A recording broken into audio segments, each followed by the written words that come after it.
Hi, guys, and welcome officially to the Change the Relationship with You workshop. We have had some fun getting the tech together, but now we are here, and I am absolutely pleased and thrilled to have you here. I know that it's going to make a big difference for you. So,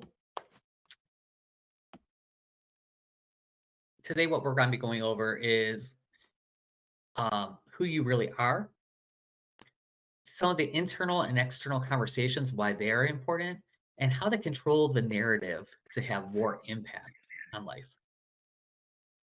Whew. All right. Um, so my objective always, my mission in life, it really is to build a world where everyone lives in creativity, authenticity, and empowerment, free to live anywhere with whomever and wherever they choose, without fear or lack. Okay. So the objective here is part of that, right? And the objective for this changing the relationship seminar workshop is to empower you to take control of your internal and external conversations so that you can have true power to impact what's important to you. Phew, I know. So my promise to you for this one is that you're going to come away with this knowing yourself differently and have the power to control the narrative in any situation. So today we will have a break. As I said, this is interactive, right? I don't make me have a monologue. It's going to be really, really droll if we do. Um, you'll see me. I have notes open, and so you're going to see me kind of go like this a lot. My notes are open on the screen so that I don't go wandering off into tangents like I can from time to time. Um, If you guys would like my notes after this, let me know and I can send those over for you so that if something is unclear, you might be able to get it that. Um, and last but not least, don't take anything as true. Nothing I'm going to say today is true. What I want you to do is I want you to try it on. Try it on for a minute. See how it feels. Take what is resonates with you and let go of everything else. Is that fair? Yep. Awesome. So about me, you might be on, you guys both know me very well. The people that are here, if you're watching this replay, you might not know me as well as these guys do. But who I am really is a divine space. I'm anchored by my in breath and solidified by all other sparks of the divine. I'm a loving, compassionate, and powerful leader who is creating a truly awesome life, not only for myself, but for those in my sphere of influence. I'm an instrument of peace in the perceived chaos. I'm a resilient adventurer who chooses to love my life, be the dominant creator, and live in my purpose with health and vitality. Now, some of the labels that have been attributed to me has been productivity expert, system specialist, Jedi cleric, clothing designer, author, speaker, and I'm the host of the Creative Nomad Show. And one of my favorite ones is the fabulous one. So now, what I do is I assist creative and heart-centered online entrepreneurs who are sick of being super stressed, spiritually exhausted, and overcommitted to create and maintain a true awesome life that's integrated, authentic, empowered. And you all can call me Jeff. And we'll talk about why that whole spiel was important later. So, but that's really who I am. Now, the next question is, who are you? So what I want you to do is I actually want you to pull out a piece of paper and I want you to write down your name,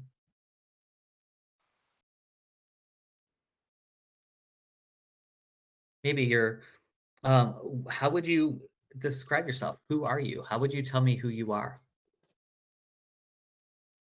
Typically it's a name, what you do. You might even say a woman or a man if you're watching a replay.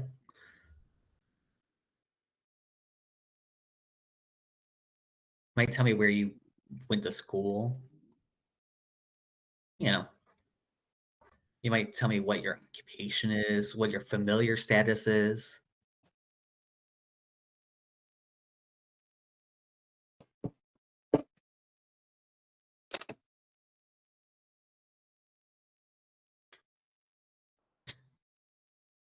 I love Carol. She's looking at me like, "What are you doing, Jeff? I know there's a hitch here somewhere." I wrote mine out. I was done. And you started asking for all these other things. You might do this, you might do that. And I'm like, well, I'm done. You might be done. This is just take as a suggestions. So actually, I'll let Carol go first. Carol, who are you? I'm a powerful, courageous, loving leader. That's who I am. Love it. I love that. Carol's been through some of my stuff. That's my contract that I developed in the leadership program last summer. Awesome. We went through a process. It was a lengthy, give you a freaking headache process. Mm-hmm. And that's how we came up with that. And everybody's was different. So that's my contract that I have with myself that I keep in front of me to remind me when I might not be feeling very courageous. Like if something new comes up and it's out of my comfort zone, and I get to read that and go, no, that's who I am. So I can step into that way of being. Yeah, we went through that in the being, purpose, and success thing also. I teach it as a being statement. Who are you? Who are you being? Mm-hmm. And JJ, who are you?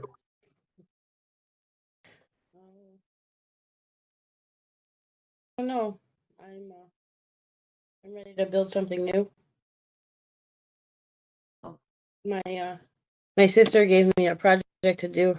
She asked me to listen to these songs that her friend has on YouTube, and she wants to make videos for them. So she asked me to write the script, and she said she'd make the videos. And I've always wanted to do that because every time I hear a song, I kind of make a video in my head, right? And so I feel that I have opportunity all around me, and as long as I take the actions, then I can live powerfully and be creative. I can help other people. I got it. Now, funny, most people would still say Carol, right? Or JJ.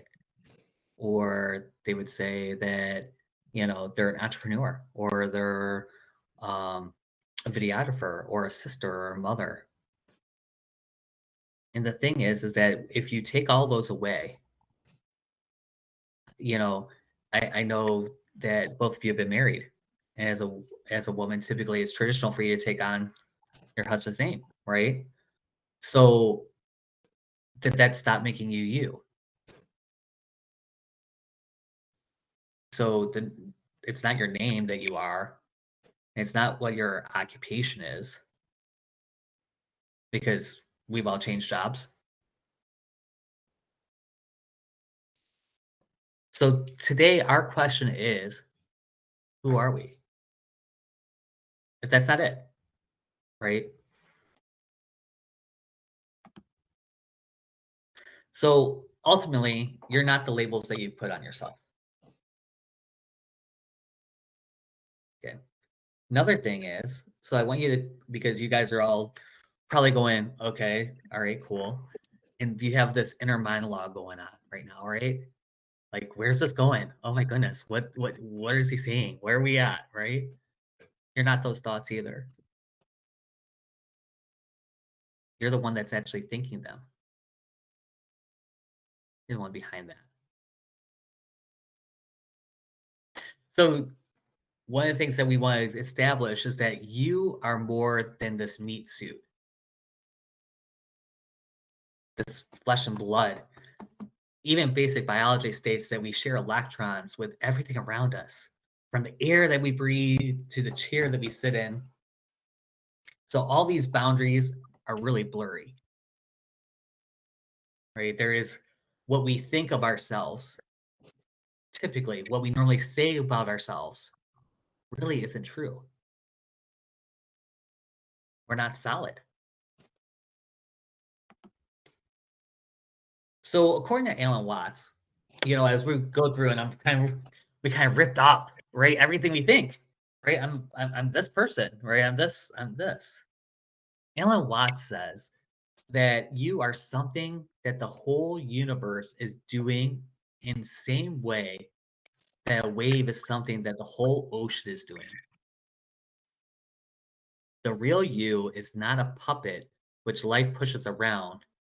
The real, deep down you is the whole universe. So I want you to imagine for a moment that you took a bottle of ink or a little bottle of paint, right? And if it's in your hand and you threw it up against the wall, that would represent the Big Bang, right? When it hits the wall, it all goes, and you are on the outskirts of that ink blot. You're still ink. You're still part of the ink. Okay. So one of the things that you hear all the time is about vibration, and really one of the truest forms to think of ourselves is a vibrational frequency. Because Albert Einstein even said everything in life is vibration. These atoms are in a constant state of motion, and depending on the speed of these atoms, things appear as solid, liquid, or gas. And sound is also a vibration, as are our thoughts. So one way you can look at yourself is that we are vibrational beings interpreting vibration and deciphering meaning that we try to convey and convince ourselves and others for agreement.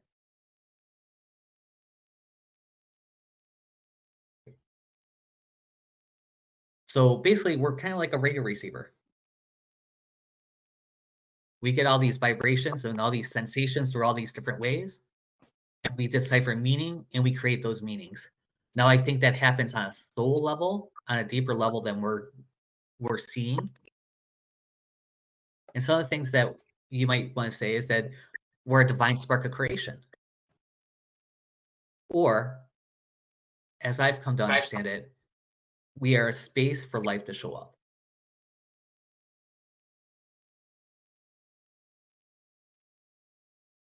Any questions so far?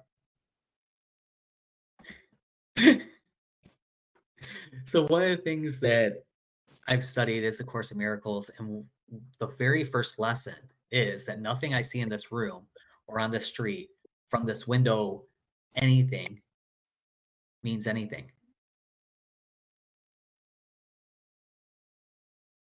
We create the meaning. One of the things that we can say that we are, is a meaning-making machine. Yep. We make meaning where there is none. We make meaning of someone's smile. We make meaning of, and we try to assess and assert things that really just aren't true. Now, how many of you have gotten a text message where you were like, oh my God, what were they saying? Blah, blah, blah, blah. What did they mean by this? And have this whole story blown up in your head. And really, they said something really kind of benign, like, how's your day going? Right? Yeah, I'll talk to you tomorrow. What do you mean you'll talk to me tomorrow? Are you done talking to me? Are you mad at me? What? Hey, I'll talk to you later. Yeah. And you made it mean that they didn't want to talk to you right now, that they were, that you weren't worthy of a conversation, that they didn't like you that way, or not get the text message. Worse yet, or the phone call. They didn't call me. Why didn't they call me back? We make all kinds of meaning all over the place, and it's beautiful. So one of the reasons why this matters, right, is because when we're trapped in this meat suit and we're trapped in this idea that we are this, right, we stop seeing our power to create. We stop listening to our higher intuition, and we place meaning where really there isn't any. As I said, they didn't call. What does that mean? Well, you don't know what it means until you actually talk to them. They could have, they could be fine. Everything would be all right. Their phone might have died. They might have stepped on their phone, don't have your number. They might have got thrown in jail. They might be in the hospital. You never know what it is. Right? It could go from the benign to, oh my goodness, I keep forgetting to call this person back, to the, oh my God, they're in the morgue. Right? We don't know until we actually know. So one of the things that we can watch is how much we make meaning where there is none.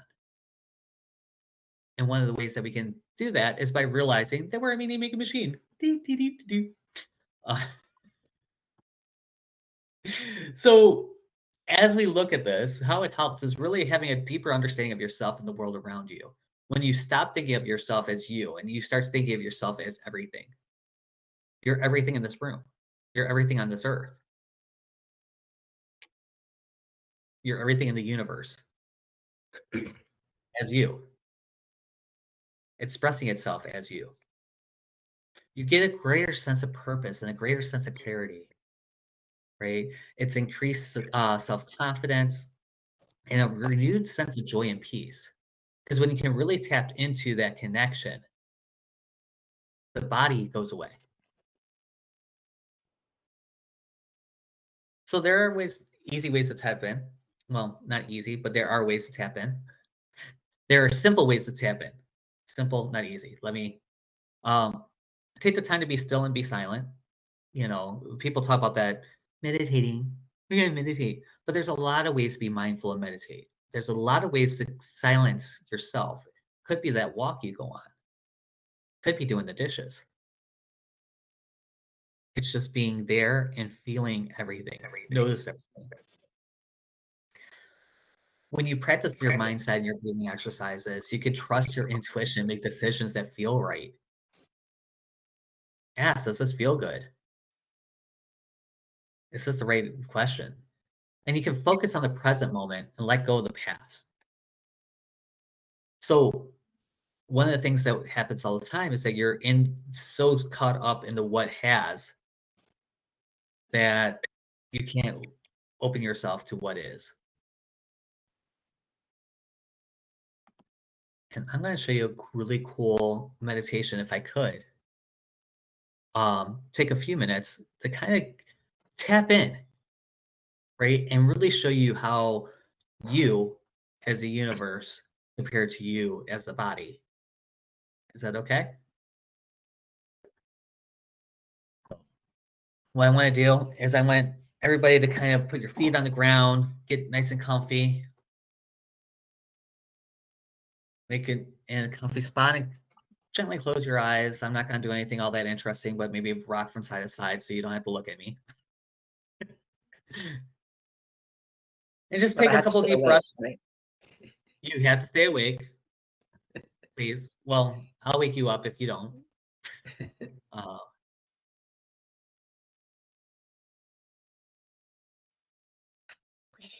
want you to notice if you can feel the breath go all the way through your body and down to your feet before coming back up and coming out.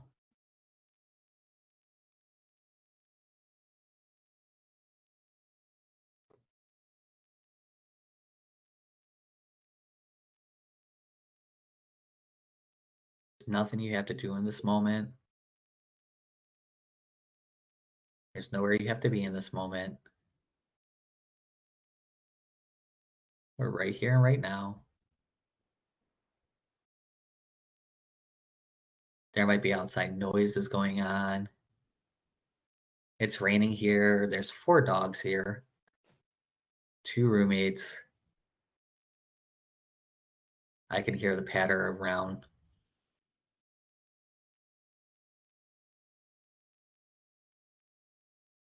One of the secrets I learned that I can actually use that to deepen, label that sound and say it over and over. Letting dogs in, letting dogs in, letting dogs in. There might be the rain.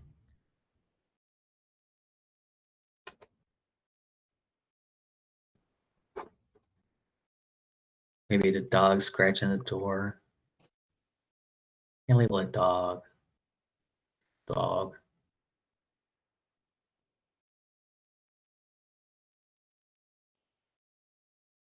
I actually want you to feel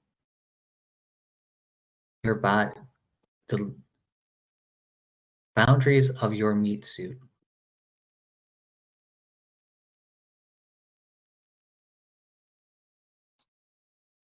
I want you to imagine that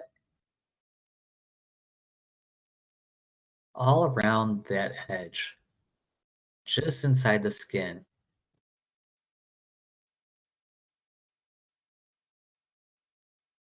it's full of white light.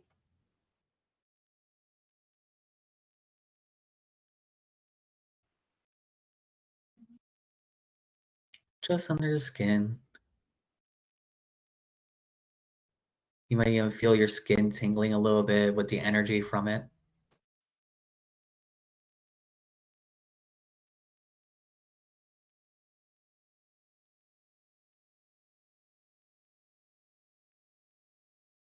On this next exhale, I want you to pop that out through your skin. So it's just outside of it. This amazing white light, this energy that is you.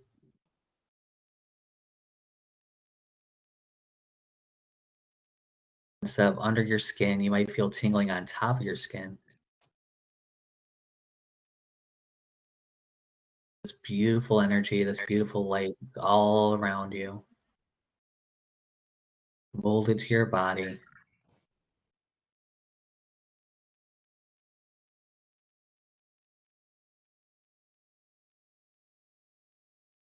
And on this next exhale, I want to see if you can push that all the way to fill the room.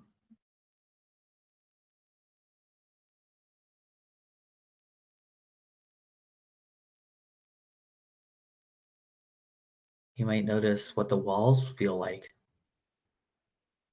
as it crackles against the energy. The different furniture. You might notice the plants. Any animals that might be nearby. You might notice them too.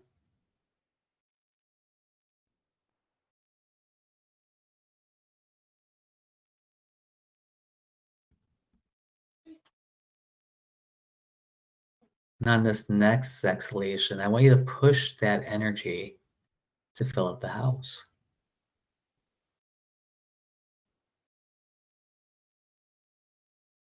the apartment, or even the apartment building.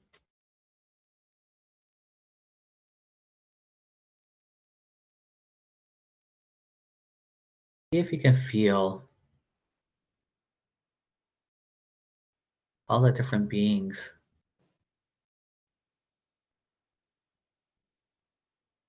that may be there.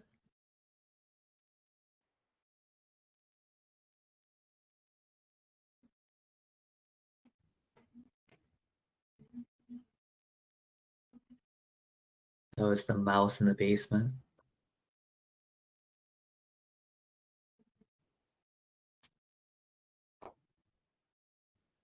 the iguanas in the room next to you.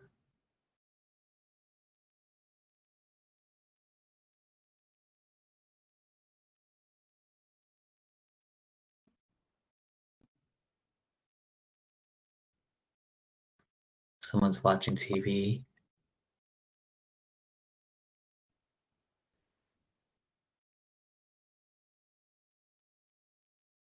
Someone else is on social media.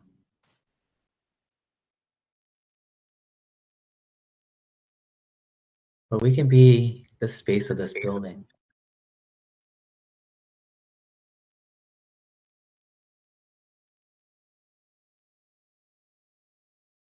And on this next exhalation, can you push that energy out to be the size of your city? So it covers your whole city. I like to picture myself on a map, right? Just the city as a map and just go out to the boundaries. Notice that inside of this space that we are,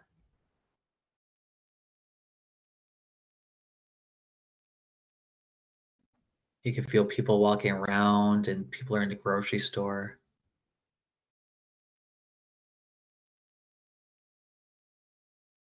This is all happening in the space that you are. Someone's driving down the street.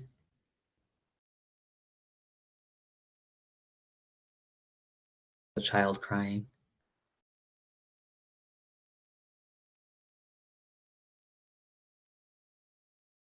Someone's doing drugs.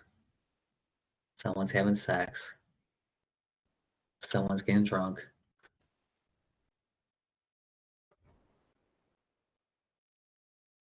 Someone is getting cuddled on the couch.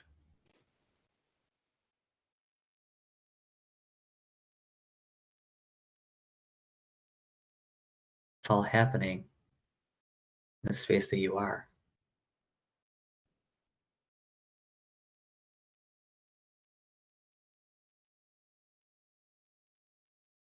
I want you to come back to into your body for a second. Notice that the aches and pains come back. So your heart is beating. And you can either be in this body or you could be the space that you are. Notice how when you are the city,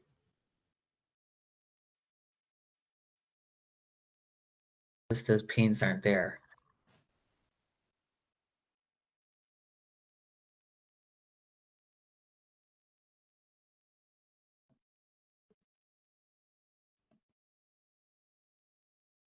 Now on this next exhalation, let's see if you could be the entire state. Now JJ and I are in the same state, so let's see if we can actually feel each other.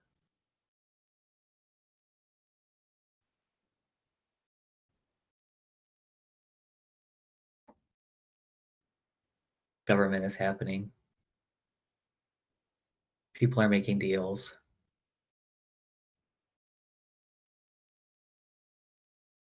People are falling in love.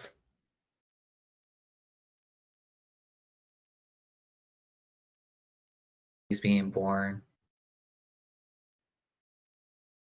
All this is happening in the space that you are.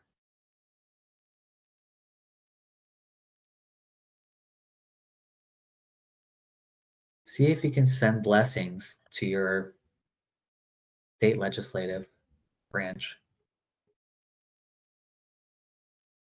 No matter how much you disagree with them, they're still human, we think.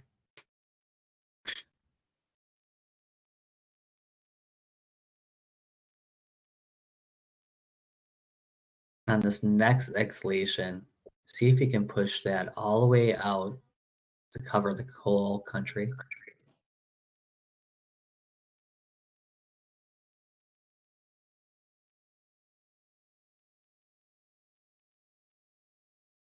Somewhere there's a tractor going.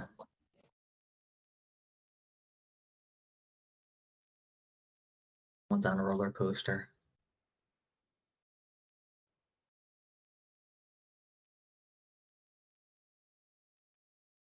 Someone's petting their dog.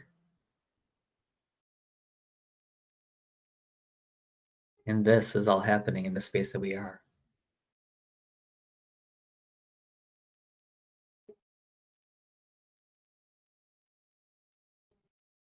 And on this next exhalation, let's see if we can cover the world. Cover the world in bright white light.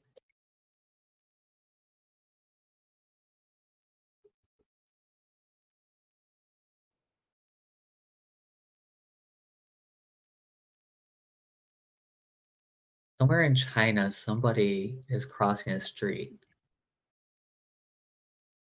Can you feel them?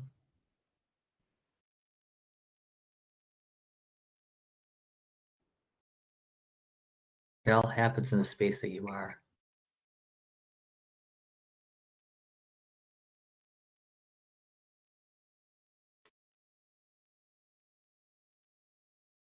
And then this next exhalation, I want to see if you can just push out and be uncontained. Try to reach the edge of the universe. See how much you can feel. Comets, the solar system spinning, and galaxies being created.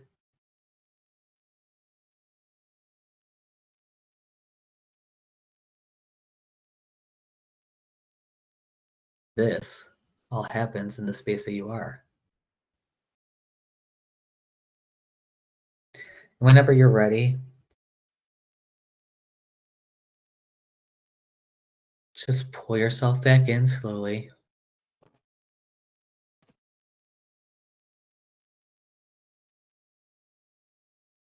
Slowly open your eyes.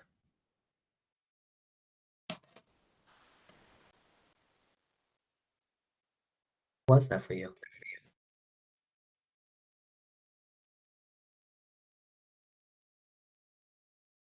Asking. How was that for you? For me, I'll be candid, it felt interminably long. Okay. I was challenged. I was challenged with the whole concept. Okay. So to think that I'm pushing energy out that far, I just had a hard time connecting, and that's just me. This you know me and this stuff. It's I got all it. very foreign. I got it.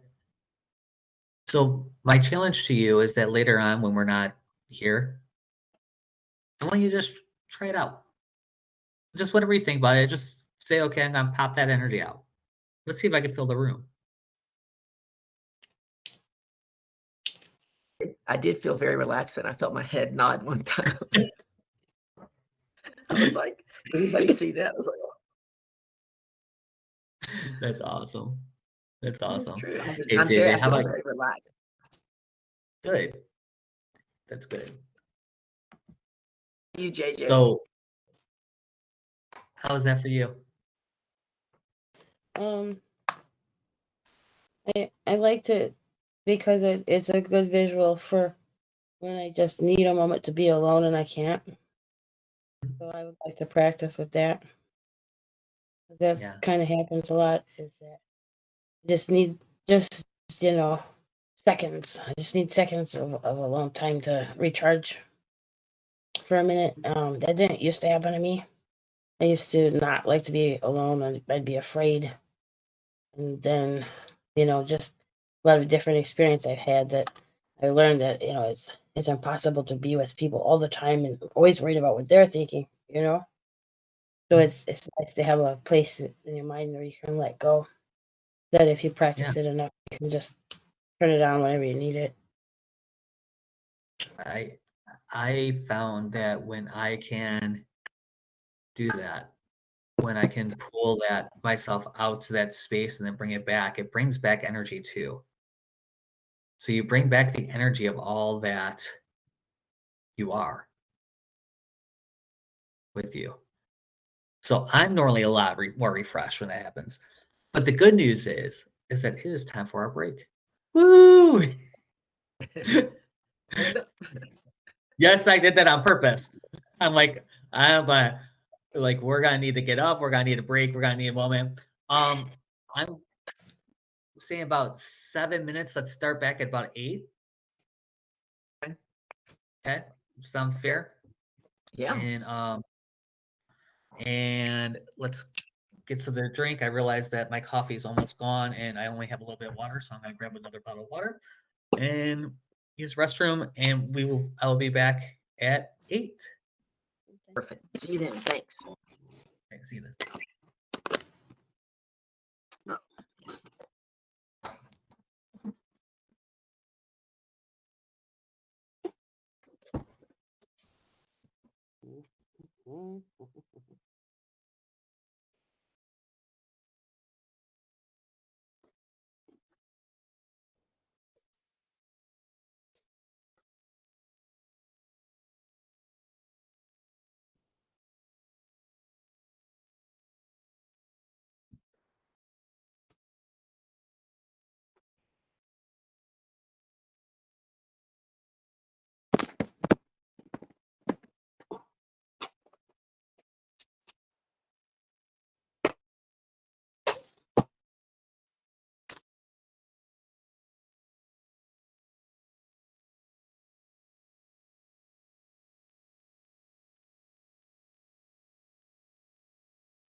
Floating make my day.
All right, guys, we got about 1 more minute.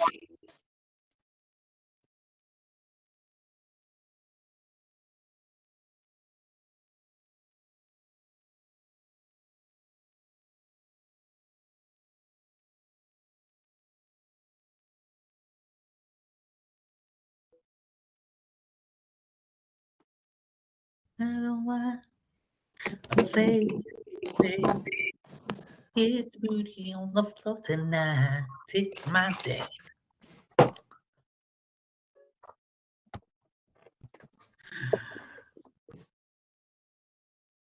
Woot woot. Get it, get it. All right, Carol, where are you at?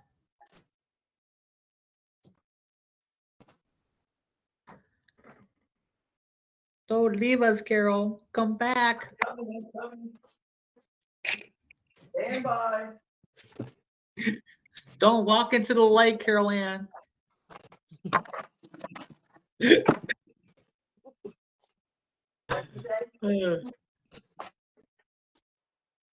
What'd you say? I said, don't step in the light, Carol Ann. I'm sure you probably heard that half your life. Actually, the only time I heard Carol Ann was if my parents were pissed off at me, or from my father's mother. She was the only one that I let call me Carol Ann. The only one. Now, see, now the funny thing is, I didn't even know your middle name was Ann. It's a famous movie quote. Walk into the lake, Carol Ann. Really? Yeah. I didn't know that. No. I think it's Poltergeist or Exorcist. It's one of the 80s scary movies. Then no wonder I didn't know. I don't watch those things. Life scares me enough. I don't want to. That's like some chick that reached out to me on one of the dating sites, and her favorite thing to do was watch psycho killer dramas. I'm like, go away. I want nothing to do with you. My mom is still, is still a news junkie, and I've told her, Mom, it's not good for your health. Like, really, you're too wrapped up in all this stuff. You can't. Like, Lifetime movies. Well, it's a Hallmark movie. It's not Lifetime. Hallmark. Lifetime has some good ones too. And I never used to watch movies until about two or 3 years ago when I was dog sitting, and I started watching Hallmark movies at Christmas. Yeah. But I haven't been in a theater since 2000. I was in a theater 2005. That's the last time. I just saw Ant-Man, the newest Ant-Man. It was good. I would do it again. I wouldn't do 3D again. Something, I don't know if it's me or if it's them at this point, but every time, the last really good 3D movie I saw was Avatar 1. And it was amazing. Like, just out there.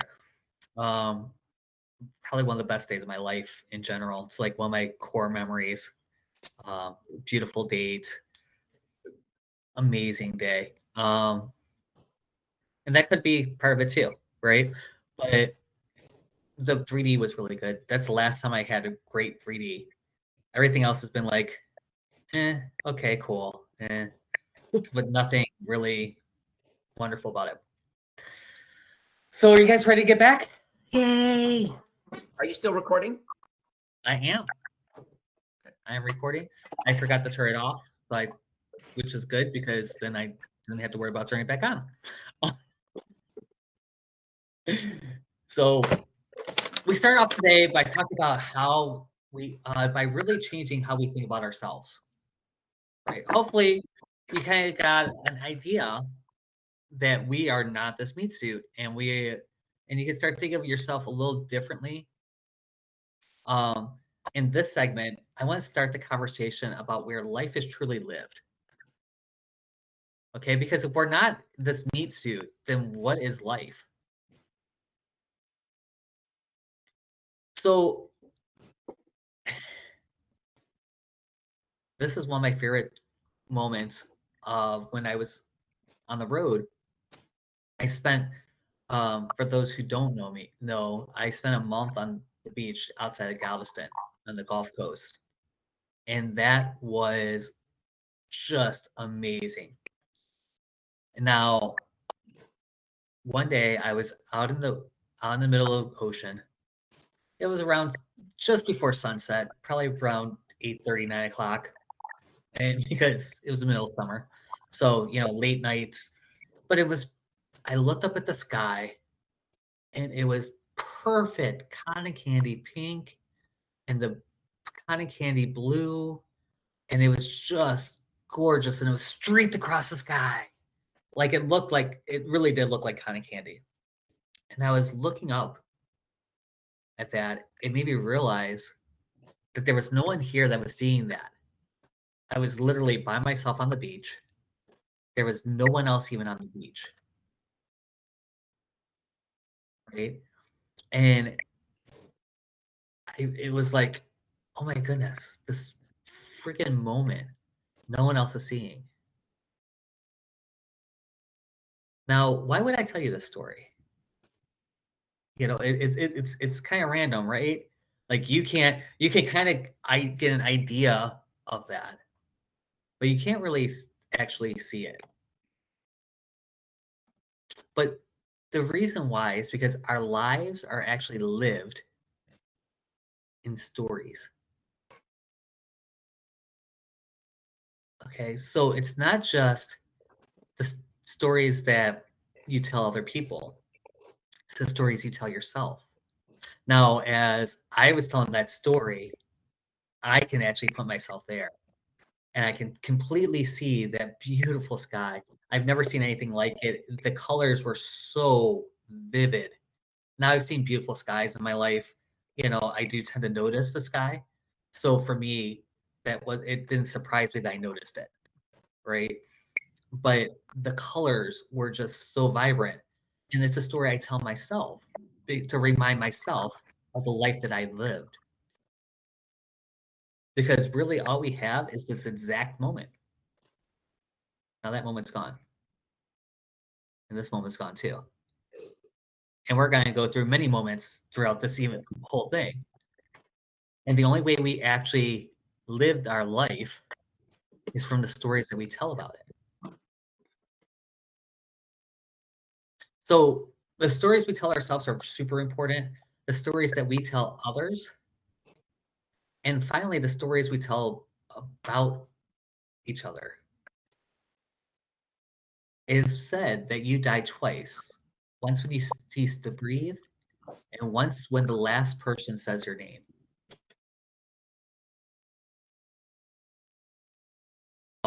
We all dream of immortality, right? But I don't know if I will ever do anything that will have me live on generation after generation. So while I'm here, my goal is to tell as many stories as I can and to hear as many stories.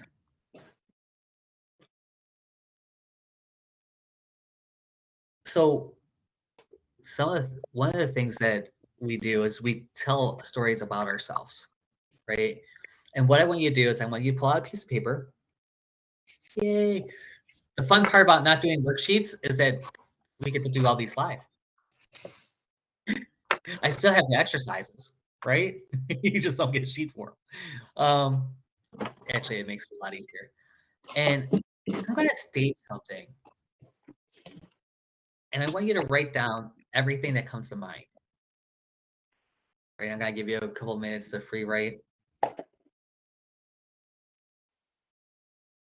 What I want to say, and I want you to actually know, is that you are perfect, whole, and complete, just as you are.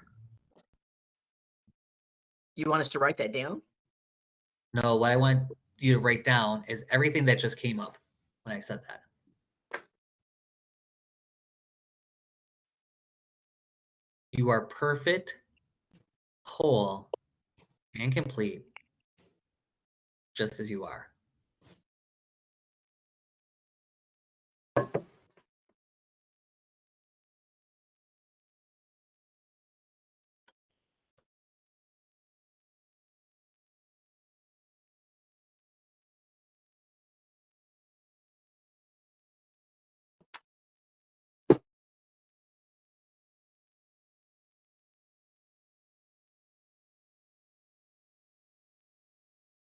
JJ, you are perfect, whole, and complete, just as you are. No, I've heard it before, but it just didn't click with me. Like I don't understand. Yeah. What comes up for you?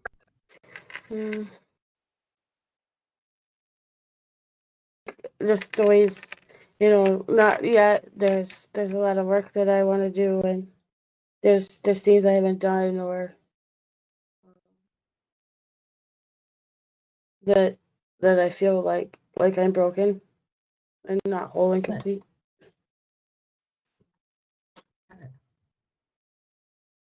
So how about you, Carol? What comes up for you? Like, what's the immediate, like, What's there? Sometimes I believe it and sometimes I don't. I think it just depends on what's going on and whether I'm choosing to come from a place of judgment on myself. When I can stay neutral, then I'm good. When I get into an area of self-judgment, then that's when I waver and I'm like, ugh. Like she said, I'm always looking, oh, I can improve this or I could change that. So that was the first thing that came up, is that sometimes I believe it, sometimes I don't. I got it. It's hard because when we consider ourselves this meat suit and we consider ourselves the actions that we have done or the level of success that we've garnered for ourselves, the amount of money we Or made not. or not, right? Whatever level it's on. So when we are thinking about ourselves that way, then that perfect, whole, and complete starts being hard to believe. Now you are the universe doing you in this moment. The entire universe, you are the entire universe.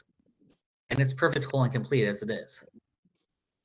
It'll keep going no matter what we do.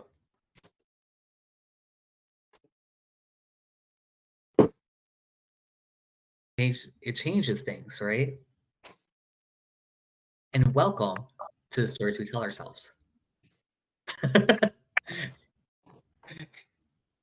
Now, often those stories we tell ourselves aren't the most empowering, right? We just did that, right?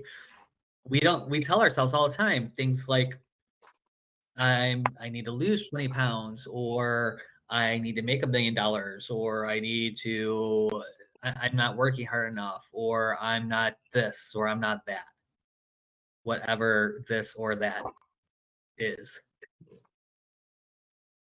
And they become the walls that we create in our lives. Yep. Because if we're the universe, any label that we put on ourselves becomes a limitation. The Tao states that anything that can be named is not the Tao.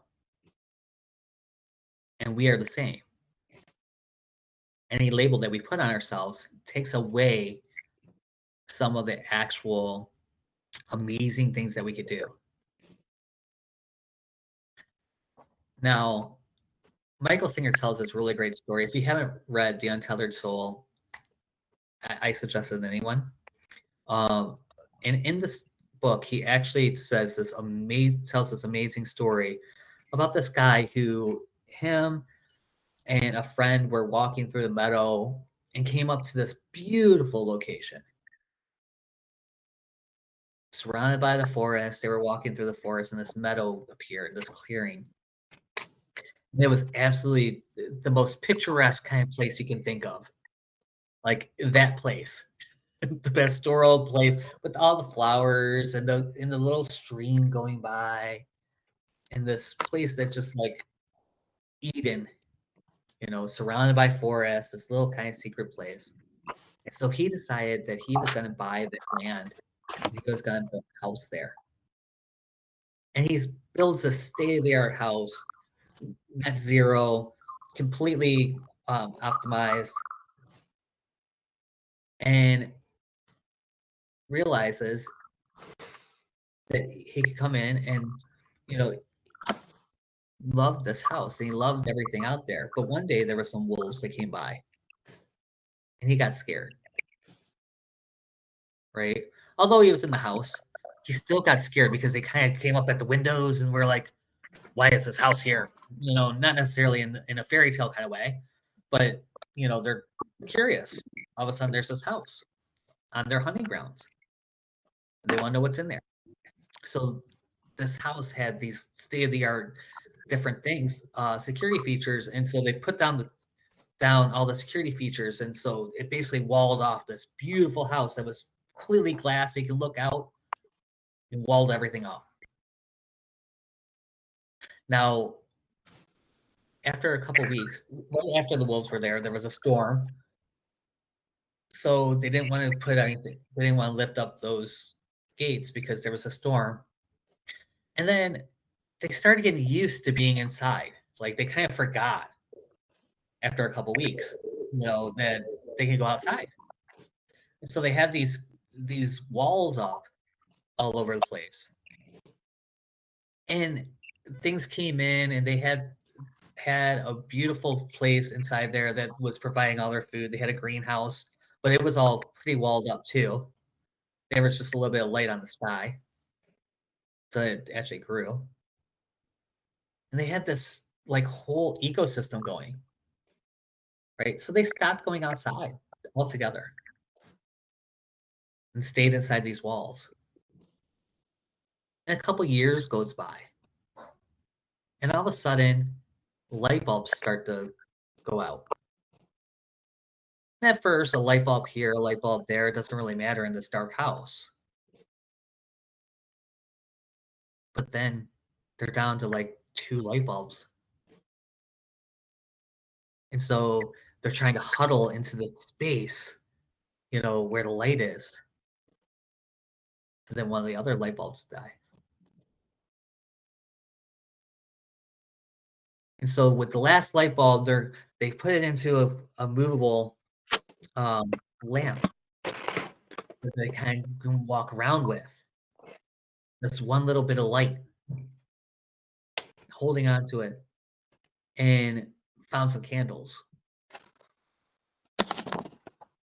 So they start using candles instead. Okay, that light goes out, and they start using the candles. But obviously, candles go out. Right before the candles went out, they found these flashlights in a back storage room. And the flashlights they have to shake, and so they have these you can keep light, but you have to keep shaking them. And they had like 4 of them. So they would put them in different parts of the room, and they'd have to go around. They had to keep shaking these lights. They had the light go off. And so one day, even that wasn't necessarily working. And so his friend goes over one day and leans against this wall in desperation. He was kind of blindly going through and walking through the house. And he hits the button, and the gates of the house go up. And everything on the outside, they see again. Everything they forgot. That's who we are. We're that person that thinks that we're in this meat suit, when in reality, everything is on the outside. We're all of it. We're the light. And when we don't let that light in, we don't let that energy flow through us, we get closed off and unconnected.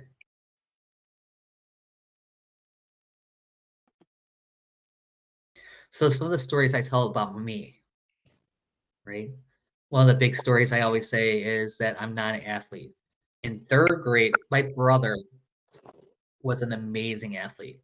Like he was the captain of everything. He's, my little brother, they call him Jocko.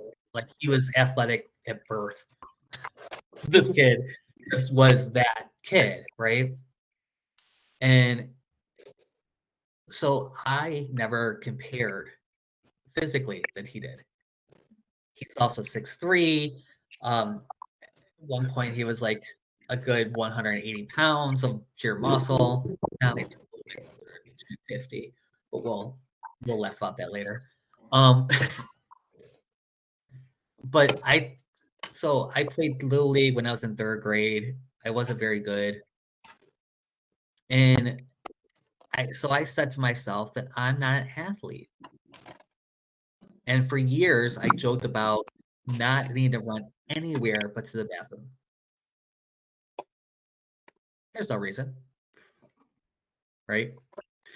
So I'm getting no internet connection, so I might drop here. Just I don't know what's going on. So I did my very first podcast for the Creative Nomad Show, and I interviewed the Coco Nomad. He's freaking amazing. really great guy. Now, he was an athlete, right? And he was a boxer and a mixed martial artist. So he kept saying, well, you just got to find something that you like to do. Because one of the things we talked about was being athletic on the road and trying to find ways to do that. And I'm like, the only place you need to run is to the bathroom. He goes, no, you can find something that'll be fun for you. So the very next day, literally the very next day, the podcast isn't even been released yet. I get a message about the Gay Kickball League that they were forming. And so I actually did kickball. So one of the stories I never tell anybody is that I am a championship, award-winning championship kickball player. Now, the award I won was most improved, and they probably still wouldn't pick me for the team, but I am an award-winning championship kickball player, right? It's not a story I tell very often. It's not a story I even think of very often because it's so contrary to something that I believe about me, which is that I'm not an athlete. And I'm still not the best athlete. I know that. But I can be. And if I work at it, I could even be better. But it's a limit I put on myself. And because I start going into all the different things. So we create these stories, and some of them are actually grounded in things. Now, as a championship kickball player in our championship game, in our championship series, I lost. I was the reason that we lost our only game we ever lost. How's that? So Get an award for that too? I did not get an award for that, but they did give me, and I was so mad at myself. So my coach was saying it was windy. The pitcher kept throwing balls, like really. Now we had lost a couple other games throughout the season, but it was because of forfeit. We didn't have enough players show up, but we ended up always winning those games, even if though technically we lost. We still won. We won the actual game itself. So it was kind of a joke, right? That we can lose, we can win without even enough players on our field. We could still win because we kind of got cocky about it, but in a lighthearted, joking manner. But this game in the championship, first game of the championship series, I go out, bases loaded, 3 outs. Or 2 outs, sorry, not 3. 2 outs. I was on strike 2 and kicked the ball that I shouldn't have kicked. And he said, don't kick, really, don't even need to kick anything. He's going to ball you out. Just leave it alone. Right? I kicked it, and I actually had a really good kick. Like, I had some power behind it. There was it was actually pretty decent. Good kick. It would have been a real good home run. I would have, or at least far enough to get 2 people in, right? Which would have won our game. The pitcher caught it right in the middle. It hit right in the middle of his chest. Couldn't have given. Now, he went back a couple steps because I told you it was a good kick. But he caught it. Right? That's a story I tell myself. And some of these, so I could say, well, I'm not really an athlete, or I could say I'm an award-winning championship kickball player, right? And I could choose, and both of them are true, right? I can find evidence for both of those, and the problem is that we like to confirm the statements that we resonate with. We will find evidence for it all over.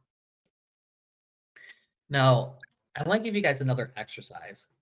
And this one is, I call it a movie theater exercise.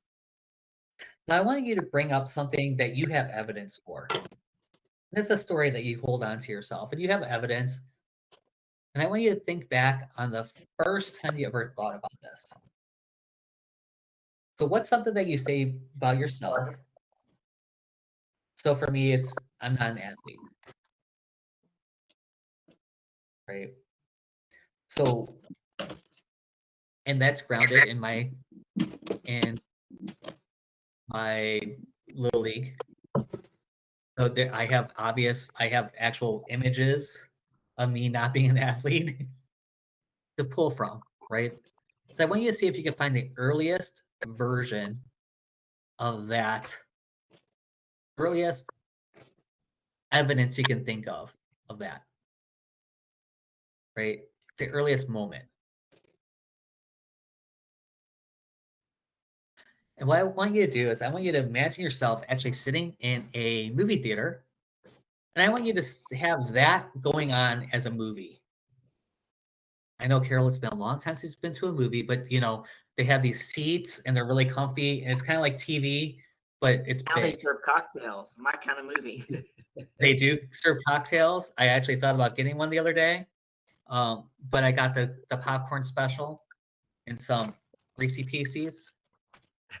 So, but as you're sitting there, I want you to imagine watching that moment on a movie screen.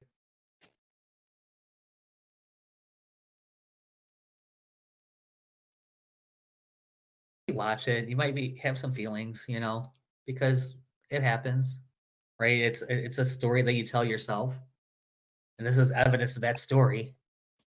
So me not being an athlete, that I've struck out every time I was at bat.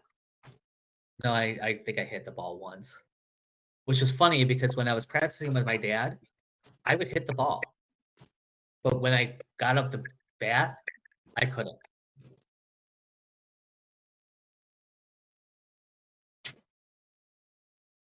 So that's a story I tell myself, right? And I could see myself right there. I could see myself on the pitcher mound, or not the pitcher mound, the batter box.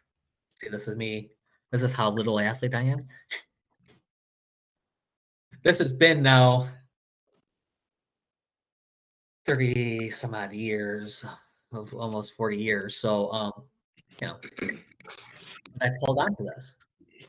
And now, what I want you to do is I want you to see that moment, and I want you to change something about it. Whether it's the speed in which you're seeing it. So maybe you see it in fast forward where everything's moving so fast. Or you might hear the voices and like as if they are all helium. That everyone sucked helium.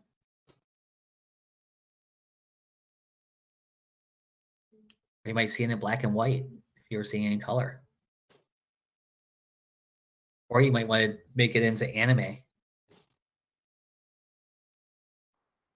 What can you change about that scene?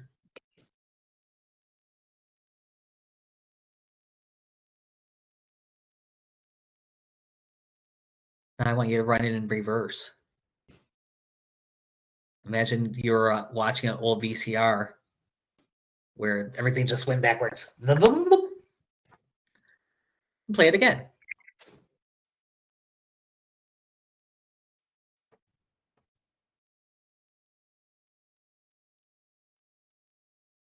This time, I want you to see it as if it was in 3D, but you don't have the 3D glasses on. So it's all these like blurry things all around it.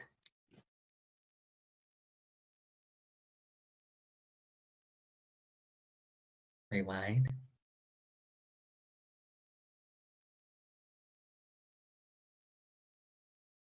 Now, as you see it, imagine that the projector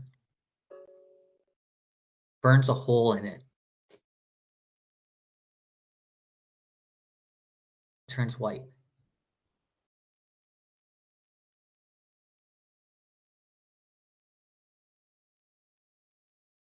So I want you to think now about the statement that you made during that. Like, so for instance, I'm not an athlete. Right? It's an easy one for me. There's not too much like things there.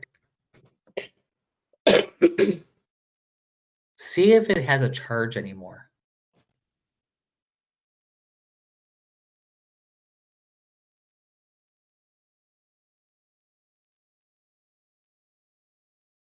Do you have the same feeling about that you had when we started this?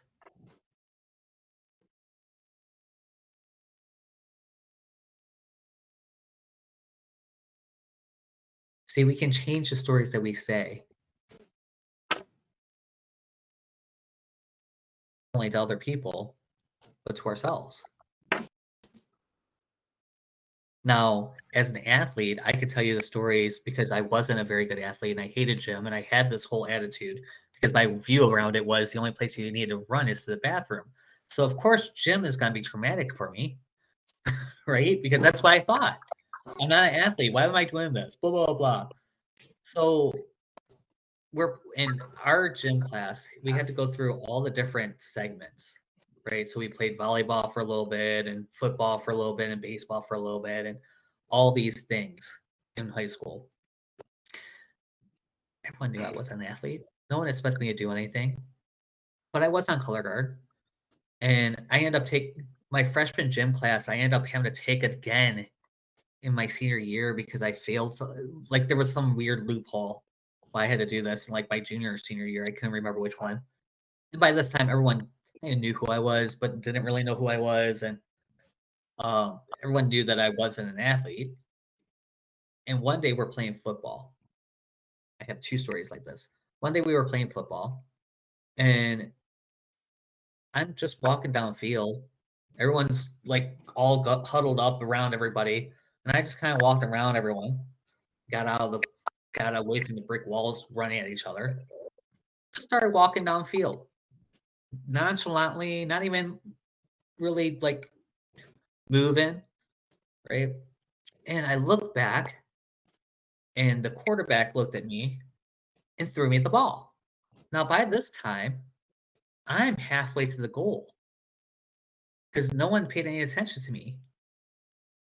But the quarterback knew that I was on color guard and knew what was probably one of the band members with me and knew I could catch anything you throw at me and threw me this football. So I catch this football, and then of course I have to start running, but I'm already like 15, 20 yards away from where they were, where all the was happening.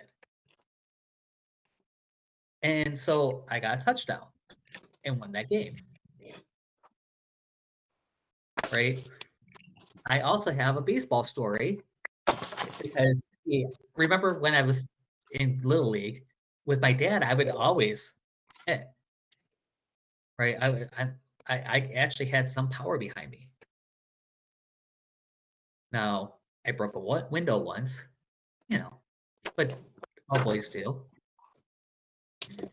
So in that moment, I was up the bat, and the pitcher was like, everyone needs to come in.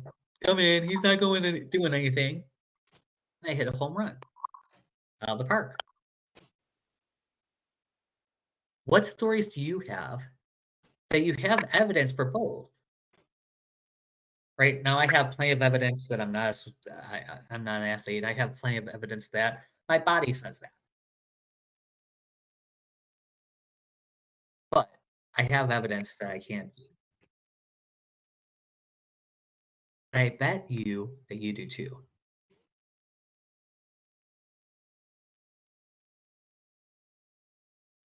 So talk to me for a minute. What was it that what statement had you made that you looked at, and what do you still have a charge when you think about that situation? The thing I thought about, I'd already let go of the charge, but I grew up between two brothers. My older brother, when he was born, he was going to be the saving grace for the family because my father only had one brother who had three daughters. Then he committed suicide, and my mother was an only child. Small family, right? So David was going to carry on the lineage. Then then there was me, and then there was my little brother, and he walked on water. And we lived in Lubbock, Texas, and we would go over to my great aunt and uncles. And if David spilled the milk, no big deal. Carol knocks over her milk or something, I'm banished to the room with no food. True story. And I grew up believing that it was better to be a boy in my family. Thus, boys were absolutely treated differently in my family. So that's what I always grew up. And it wasn't until after I got to an adult and got into therapy that I will look back and was able to start seeing the benefits of being the girl. For example, when we moved, I had my own bedroom. They had to share. So there's things, because I was the only girl. So I got to reframe that. But for a long time, even as an adult, early adult, that was very challenging for me because, and that's just one example. I could give you a ton of examples where they were treated very differently than I was, or I was treated differently than them. I got it. Yeah. So that was the one I was thinking of. How about you, JJ? I've been telling myself a lot lately, I can't go to the gym because I can't get a ride. And it's just, it's a 4-minute drive, but it would take me like an hour to walk there. And so like, I'm comfortable with the idea of walking there, but taking my wet bathing suit home is not. Like, I've had experiences where I was pretty miserable about carrying my bag, even if it was in a backpack. But you reminded me, like when we did the visual, I did within the past year walk 6 miles because I had to in the cold. And it was cold just like this, and there was snow, and I did it. It wasn't like I can't. Yeah. I got lost once. I went to one of the state parks that I normally don't go to. On Novi, out of Livonia. About half hour, 45 minutes from here, just to take the dogs for a walk that summer. And it was in the middle of everything going crazy, and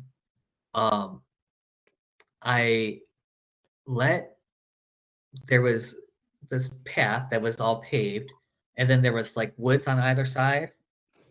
And on the one side had a path that seemed to match the asphalt, and it was kind of hot, and I had the dogs, so I was whenever Frederick would want to go off into the woods, I would kind of go off into the woods, and it seemed like there was this path that just kind of like wandered through it. Well, we went off in the woods the one time, and it was this 5-mile little loop that went off, and I didn't notice until I was like, a good half-mile in, and couldn't get back. So I ended up doing this whole 5-mile loop on the mile in a mile half pathway to get back. So it was about 6.5 miles.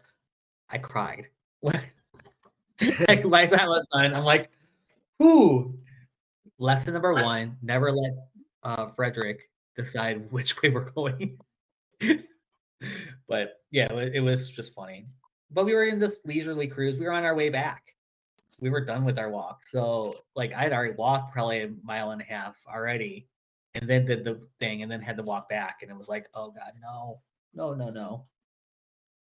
But yeah, it's just stories that we tell ourselves, and not only do we have the stories that we tell ourselves, we have all the external stories too, right? So we have these stories from authority, like parents and teachers and bosses and mentors. And then we have stories from our peers, right? Friends and coworkers and communities and social norms. And these are all said and unsaid. Oh, good point. So one of the things with peers is that I always like to in high school, I would hold my books up here on my chest. And one day I realized that boys don't do that. None of the other boys did. The girls did. The boys always held it in one hand, down by their side. And so me being the impressionable high schooler I was, right, switched how I did things that was comfortable, and literally would come back and my arms would be sore from my books, trying to hold my books like that. barely being able to get through. I tend to carry a lot of books with me, and I wouldn't go to in between every one of my classes. There was a couple classes I wouldn't because it was stupid, and my locker was just like on the other side. I was on in the same hallway basically, so I would take a couple different things, and I had notebooks for each of them. And I had this, you know what I mean? So I had these things, and it became cumbersome. And it's just one of the external stories that wasn't even said that I just picked up on and made it part of me. I changed my behaviors. I changed my attitudes, how we dress. As adults, it does get a little more lenient, right? But not really. It all depends on if you're going into an office or not. Even for this meeting, I put on a collar shirt. Now I'm still wearing sleep pants, but you can't see that, right? But just things that you would think are expected of you, and these are external stories. You could be told, that you're not smart enough. That I've had many people tell me I'm not an athlete. Maybe you shouldn't be playing this game. I've had teachers and bosses and mentors telling me everything from, I'm the next Einstein to you're dumb as dirt. It's all about them. It's not about you. Exactly. And it's about their perception. So the thing is that these are all stories that people say. Now, all these people can talk to other people too. And if you want to be recreated, so if we live through the stories that are told to us and about us, we want to be recreated properly. Now, it always says that the victors are the ones that write history, right? So the thing is that they can gloss over the things that are there. And you want it to be recreated because you are the victor of your life. So you want to make sure that you're recreating things right. And one of the things that, if you haven't noticed, is that your conversations with people tend to go the same way.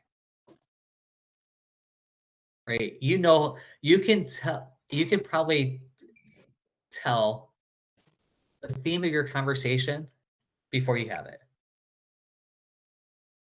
So your father, you know what happens? You're going to get on the call. You could probably tell me your whole conversation. What he'll say, what you'll say. Or your brother. Or Dr. Roz. Or your son. Or your mom. My mom, I can tell you how my conversation's got to be with my mom. Now, in order to change the story, we have to interrupt what I call the listening. So the listening kind of goes like, we're always listening for if it's true or false, or if you trust it or you distrust it, or how or why, or because, or in order to, right or wrong, like or dislike. You're looking good or looking bad. Am I looking good in this moment? I'll admit, Gorgeous. I have asked this in my head today in this conversation. Are they getting this? Is this really helpful? Yeah, good or and bad. I also think that you can choose to wear a collared shirt because you want that to be your brand. What I heard you saying was you put it on because that was the right thing to do because this is your show. Oh yeah, and you know what? I realized I did it, and I realized I was going to talk about it later. After I did it, and I did it, I sat down and I went, "Oh, that's a moment, right?" So I wanted to look a little bit better. I was wearing a t-shirt all day. I wanted to look a little better. I put on a collared shirt. Of course, you're going to package this up and sell it. It's got to look good. Right, right. You know what I mean? Because in our mind, people that wear t-shirts are slobs.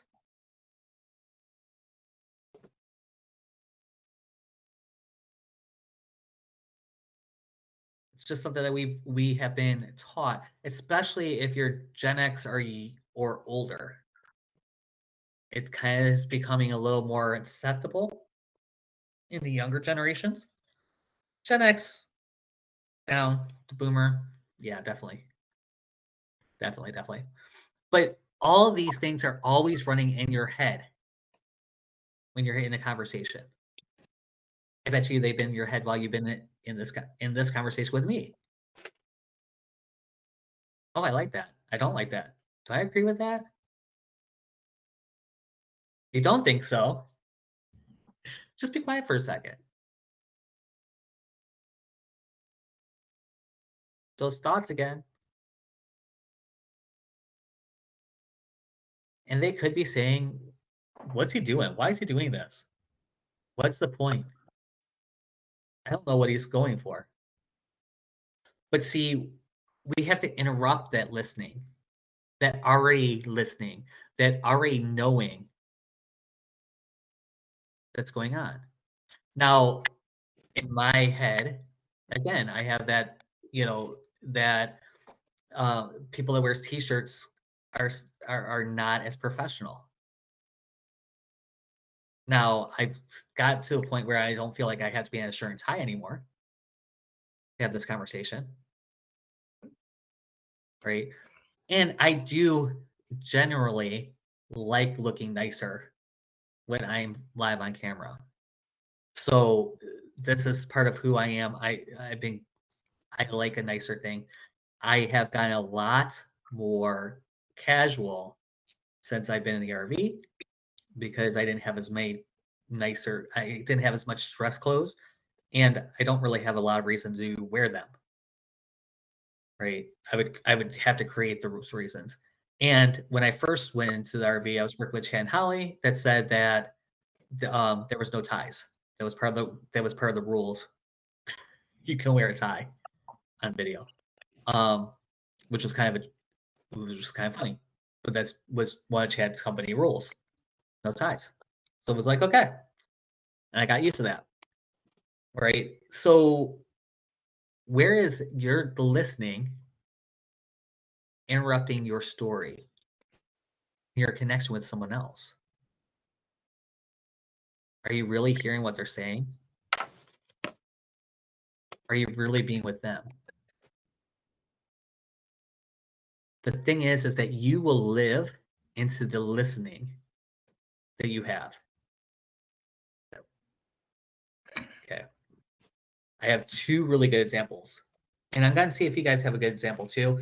But for me, I have two really good ones. One was a old client, and it was when I was with Chan Holly at Quantum Impact.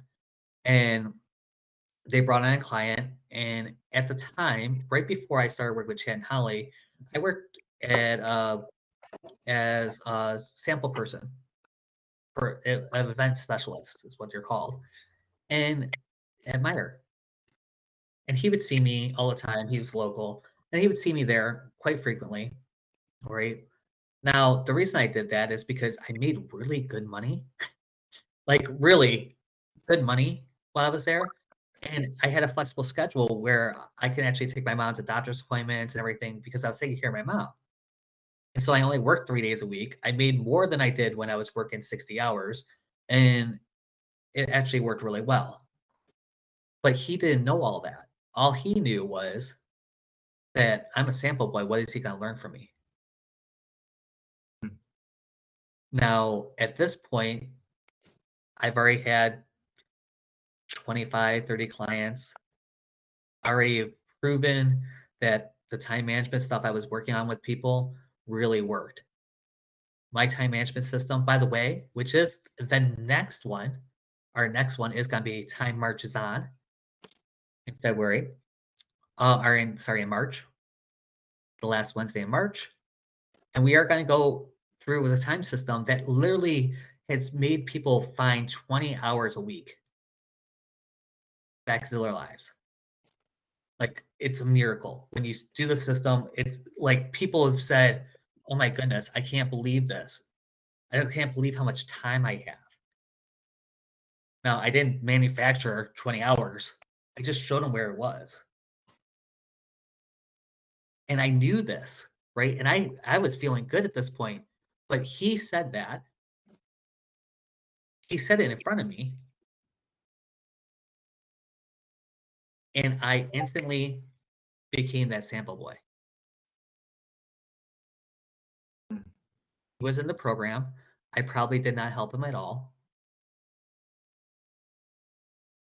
I really didn't. Because you know what? He had nothing to learn from me. And because he had nothing to learn from me and he had a listing of me that I was less than, I lived into that. Just recently, I was working with a coaching conglomeration, an international coaching conglomeration, and it did not go well. The people that know me know how not well it went. But one of the things that happened is that I had a listing of them by this point because one of the people was very much like a prior experience, that everyone got dragged into that listening of this company and where this company was going. And they lived into it. Funny story is, the one partner, he was my friend, the reason I was there, actually. And he was just, something happened, it was crazy, and I just wanted to punch him. Like, I had said this out loud. What I had said out loud was, I'm so glad I'm working virtually, because if we were in an office, I would have already clubbed him, right? And his nose would be bleeding, and there would be nothing. You know what I mean? And in any other time, I would have thought he would beat my ass. He's much bigger, much much more athletic, you know. But in this moment, I was that mad, and anyone that, all my family, my brothers are all bigger. None of them will fight me either, because I get crazy. Like, I'm a small guy. I know what will hurt you. I will hurt you hard, and I will hurt you fast, right? That's why I don't go there. But in this moment, energetically, I went there. 2 days later, his doctor's office called, and he moved up a nose surgery that he was due for. Now, if anyone's had rhinoplasty at all, your nose bleeds for like 3 days. It's horrible. You're wearing like padding underneath your nose because your nose just bleeds and bleeds and bleeds. And he came to a meeting, the next meeting, and he had just taken off the one piece of gauze because he was having problems breathing, and his nose started bleeding. He actually lived into the listening of a nosebleed. I would see him with a bloody nose. Now, we cleared up that energy towards the end of that, and me and him are really great. But they all lived into that listening and the roles that I assigned them. And I assigned myself.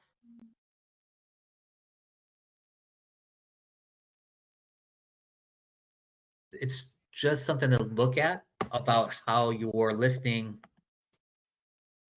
and how to actually fix that, is to move towards integrity.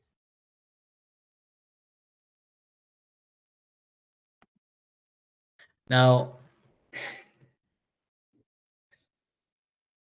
you have to kind of notice, right? What is your listening in this situation? Is this what I want it to look like? This is where I want it to be. Is this whole and complete for me? Now, one of the ways to really control that narrative, right, and really control what is being said about you, from you, and from others, is to really start focusing and moving towards integrity. Now, I call it the world of integrity, right? Because it's really a different world than the one we live in. The world we live in wants to be in this world of morality. There's nothing more about integrity. it either works or it doesn't. All integrity is being whole and complete, undivided. So morality talks about being good or bad. It's in that listening, right? That listening that we were talking about, the good and bad that shows up, the true or false, you trust or don't trust it, why, how, in order to agree, disagree, all that lives in morality and opinions. And believe it or not, morality, although we might agree on what is moral, like most of us would agree that killing somebody is immoral, right? Yeah, we go out to war all the time. So is it moral when they're killing each other after 9/11? That's probably in the United States, that's probably the last time we kind of all agreed that we might want to go to war, right? So is it justified then? Morality is on a sliding scale, and it's an opinion, and it lives in the listening. The person that is there. Integrity is whole and complete, undivided. So when you think about integrity, I want you to think of it as it either works or it doesn't work. So if we were completely lawless, it wouldn't work, right? And one of the accesses is doing what you said you'd do, doing what you know to do, doing what you are expected to do, doing it all in a timely fashion, and doing it with an empowering context. It's the hard part. Don't tell anybody. It's a secret, right? The secret of all is if the context is off, then your energy is off. And then even if you're doing the best thing in the world, it's still not going to be right. It's one of the things I learned last year wholeheartedly. When your energy is off, when your empowering context, when your context is off, when your energy is not where it should be, things don't work. It's still out of integrity. So when you work with these energy workers and these light workers and they go in and they help you uncover that, it really is helping you find the empowering context around it, around your actions, around your thoughts, around what you do. Tuning in that vibration, because that intention is a vibration. I'm sure we've all heard, the law of attraction and how the vibration and this and then this. Well, your intention is a vibration. And that empowering context is going to be super important for that. Now, there's some integrity examples that I want to give is like being late. How many times are you late to a meeting? Speeding. Ooh, that's a hard one, right? There's nothing really moral about speeding, going 5 over. I'm just going 5 over. Have you ever been in the fast lane and been annoyed at somebody that was doing 5 over and you wanted to do 10? They're still going too far, too slow. Yeah. So one of my favorite examples of integrity is taking out the garbage. Right? There's nothing moral about taking out the garbage. There's no morality. You either did or you didn't. Now, at some point, if you don't take out the garbage, it doesn't work. If you have too much garbage in the house, you don't take it out at the right time, it's not going to be picked up by the people on the street. Right? And then you get more garbage and it starts to not work. That's how your life works. Your whole life, when you have these little pieces of integrity, these little pieces where you didn't do what you said you would do, or you didn't do what you know to do, or you didn't do what's expected you'd do, and you didn't do it in a timely fashion, or you didn't do it with an empowering context, it takes all these little pieces from you. Now, if you think of yourself as whole and complete, all these little pieces just kind of pop off and float around you. And they're in between you and someone, whoever's around you. They actually cause you not to be able to connect. So have you ever been in a meeting and know that you might not have done the dishes, and you were in a meeting with somebody and your mind keeps going like, oh, I didn't do the dishes. Now, again, nothing moral here. You didn't do the dishes. They can't see the dishes. They don't even care about those dishes. Right? You're in a whole different space and you're thinking about those dishes that you didn't do. Because it's between that little piece of integrity is between you and that person. We have millions of them. Right? And the more that are out there, the less that you are whole. And I will assert that I would say that 90% of all depression or anxiety comes from a lack of integrity somewhere. And the problem is that we get so comfortable being out of integrity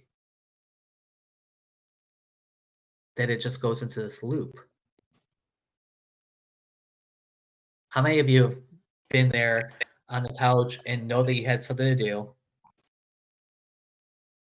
knew that there was something to, clean out the closet? And I call it the closet one, right? So this piece of closet, this closet has to be done, and you don't want to do it, obviously. It's not great, but you need to do this closet because hell, I'll give you one right now, right now in this moment. I need to pack. I get my home back. I have a tub of laundry that needs to be folded, and needs to be put into proper bins. And then I have another load of laundry that has to be done. Right? I know this right now. I know this that at any moment, literally tomorrow, I should be talking to my mechanic. He should tell me the car's done, the RV is done, and I'll be picking up my home by Monday. And still, I can't make myself go and do the little things to get ready. Now, I can make all the excuses of the world. I've been busy. I've been doing this. I've been doing that. I've been doing this. But really, in all reality, it takes about 5 minutes to go throw a load of laundry in, and another 5 minutes to go switch it up, and then another 15 minutes to fold it. I could find that time at some point. And that little piece of integrity is right here, in between me and you right now. Now, the funny thing is that it is in this room. So that's why I came up really heavy. I'm looking at the bins right there that my stuff should be in, and there's the dirty clothes right there.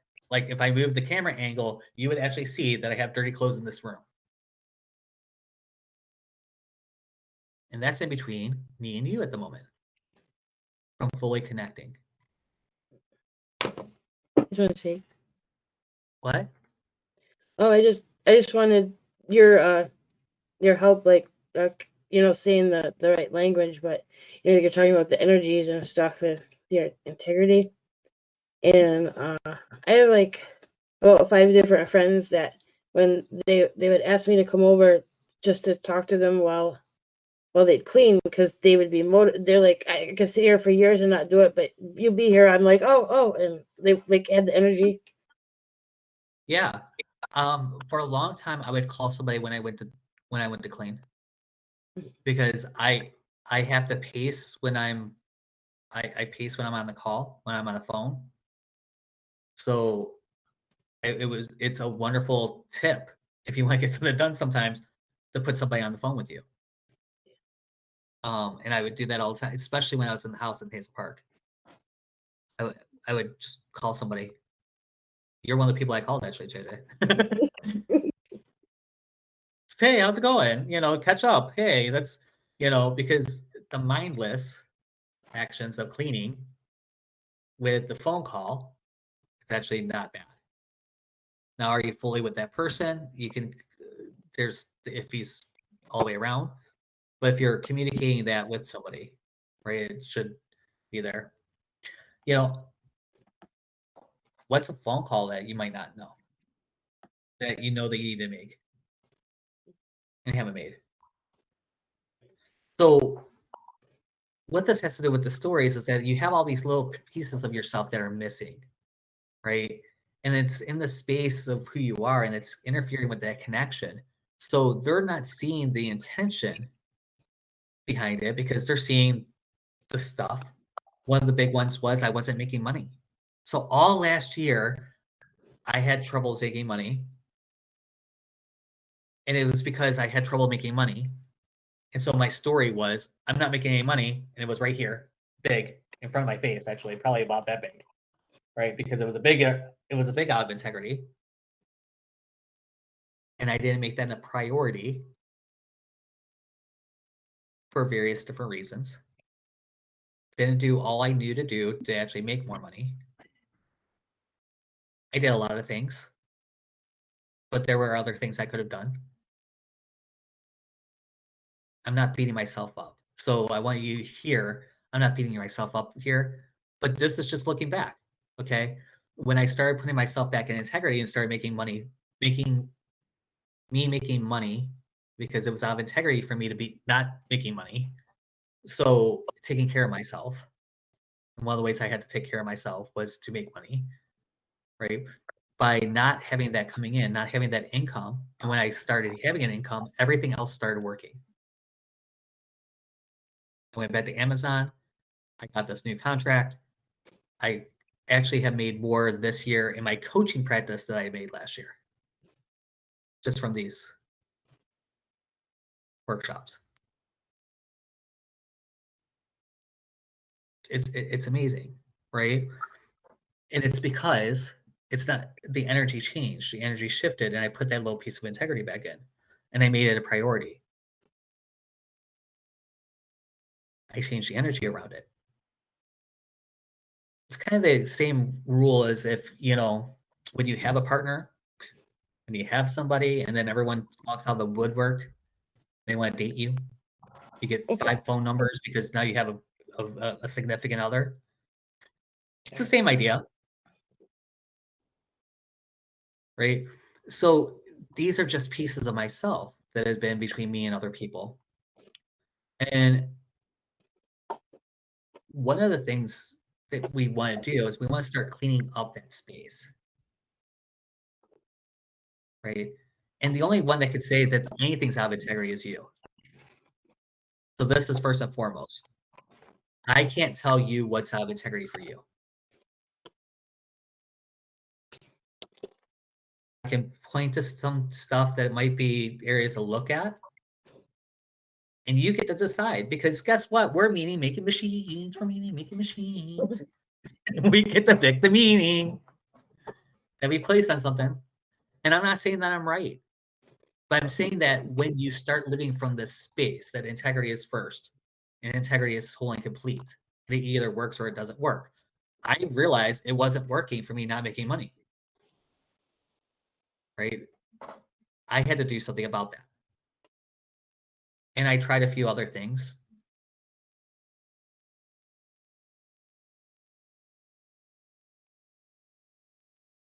Finally, when I started working I took a temporary position with Amazon. I did that. It changed everything. It allowed me to actually be able to have these and not being worried about, oh, I have to have this many people here. Oh my goodness, I need this going on. Because people started sensing that. They sensed that I was looking for a number of people. With the new contract, I coach because I want to help people. I'm not worried so much that I'm not going to eat tomorrow if I'm not coaching. It's a different energy. It feels so much better. So one of the things that you want to do is to clean that up is to stop apologizing and start acknowledging.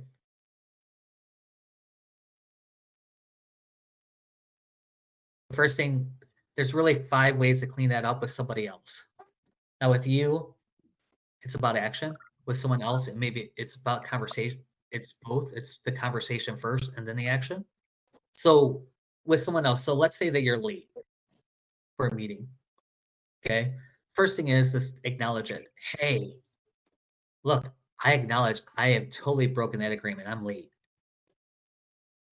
Or I didn't get this done, or whatever that is. Next is to get the impact. So what impact does that have for you? So, hey, here's a really good one from today. Hey, I really want to acknowledge that the tech has not worked the way that I wanted it to. And we've had a really weird start for this workshop. You know, what impact did that have on you? How are you feeling about that? What came up for you around that? Real question. Came up for me, because I can really feel it. I go to bed early, so I'm starting to fade. So what came up for me is that, oh my God, we're starting 15 or 20 minutes late and I don't want to miss anything. That's what came up for me. Yeah, so now I might be keeping you up later because of that. Actually, we're running in good time. We'll probably be done about 9:30. So we're actually going to end up about 30 minutes early. Okay. Just to quell that. But yeah, no, I totally got that. JJ, is there any impacts for you? No, I'm kind of glad it happened. So that made me say, I want to be more prepared next time, because like I was on time, but I didn't let my mom know that it was going on and stuff. And like I learned this all the time from people, that the way you gotta guard your time is to let people know you're gonna be doing something, so they don't be like, hey, why, So it's like that, because she thought that it was going to be like a listen only, I can't see you kind of thing, like I mostly am doing lately. So there's like, Mom. And so yeah, it was the impact it had on me is just a reminder that I should be more prepared. Because I was on time, but yeah. Yeah. And I'm excited about your time management class. I've even wanted to do that. I'm excited too. It's gonna be amazing. Like when the people that actually do the time management stuff and actually put it into practice, their lives are it's like one of the most transformational things I do. Like instant transformation. Like a week later, they're calling me, going, "Oh my God!" So, thanks. So yeah, it's one of the ones that I know that I make a huge impact. Everything else I could kind of guess, and I kind of know that it's going to, but I have a lot of evidence that says this will. Does that make sense? Yeah. So the next is take responsibility. I totally understand that, guys. I really do. I'm a tech guy, and you expect me to understand how tech works, right? And so when my tech breaks, it's like, oh my God. So you might have a little less listening on me, right? You might be thinking, how's this going to be? What is this guy going to talk about? Does he know his shit? Right? And that's all could be there. And I take full responsibility for messing it up. I'll tell you what I did was I went in to check the materials. I told you guys I had my notes open, and I was trying to have the notes on the screen as if I would normally be presenting without you guys seeing them. And I thought there was a way to do that, and there's not. And when I went in to actually check it, it made me maybe launch. And then when I stopped, it assumed that I was done with the whole thing. And so it broke it. Said, oh, I already did it. And it was 5 minutes. So that's what happened. I will never do that again. I learned my lesson, and I promise you that I will never go in and launch the meeting again until it's time, or I'll leave it running. That's how I know, right? And so you're making it. So I took responsibility for the experience, and I made a new agreement. The new agreement is I will not go in and do that on a live broadcast. I would make a test one to test it in the future if I have a question about technology. And it's technology that I use a lot. I've used quite a bit. So the fact that I did that is because I saw somewhere different. And last but not least, you want to thank the other person for communicating. So I do want to appreciate you guys, right, for letting me know. Because it takes something to say, hey, this might be a problem. Right? So again, that's acknowledge a broken agreement, get the impact from the other person, take responsibility for their experience, make a new agreement, and then thank the other person for communicating. Now, how do you think that if you actually put that into practice, how would people start duplicating you and telling your stories? Telling I don't about the understand the experience. question. Say it again. So if you were to do that in your daily life, in your daily practice, how do you think that it would change the stories that other people say about you?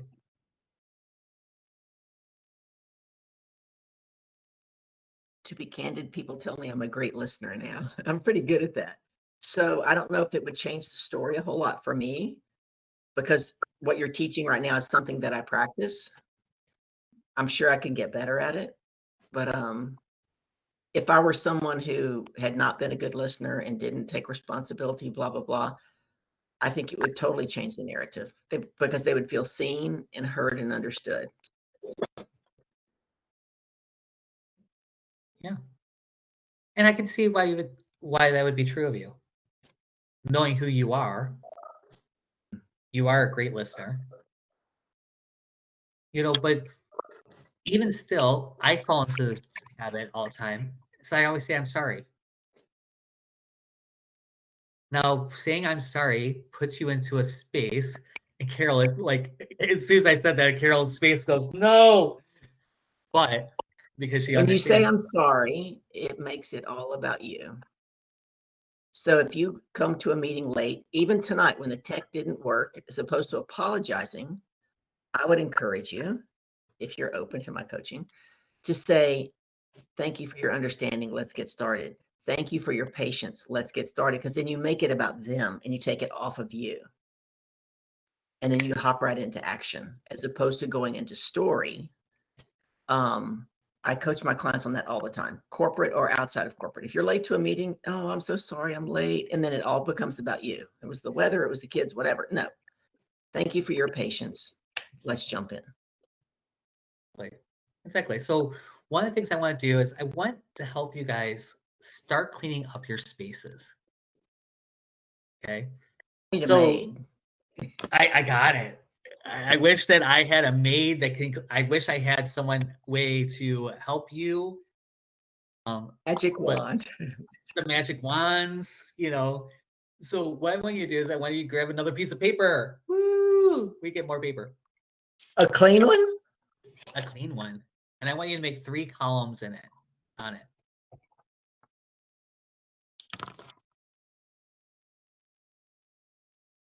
And so what I want you to do is in the first column, I want you to write at the top, what is out of integrity or what's out.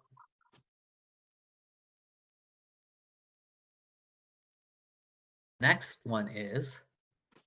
column is the action needed. And then the third column is by when.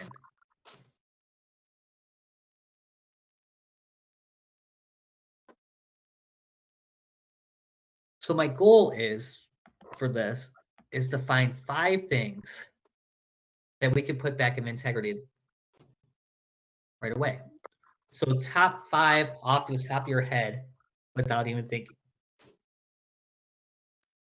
So you might want to think, who do I need to talk to? Who can I think of that when the thought runs across my mind, I think something other than I love them. That you would like to think that you love them. My little brother comes to mind when I think about that.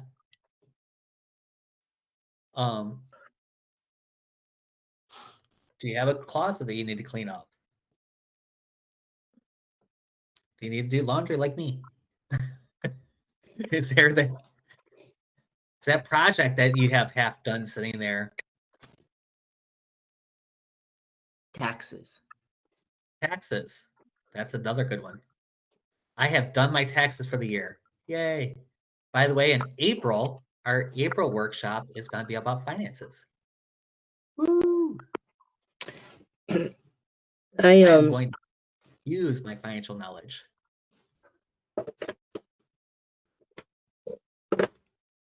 Yeah, JJ, I'm sorry. I didn't mean to cut you off.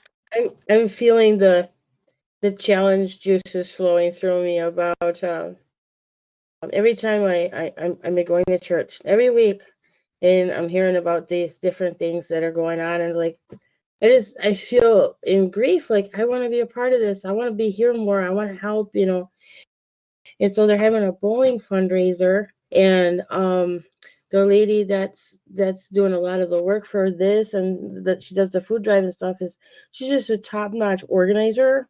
I think she might even be someone who like makes plans for gym people or something. I know it's something big that she does for a living, but she does big things for the church.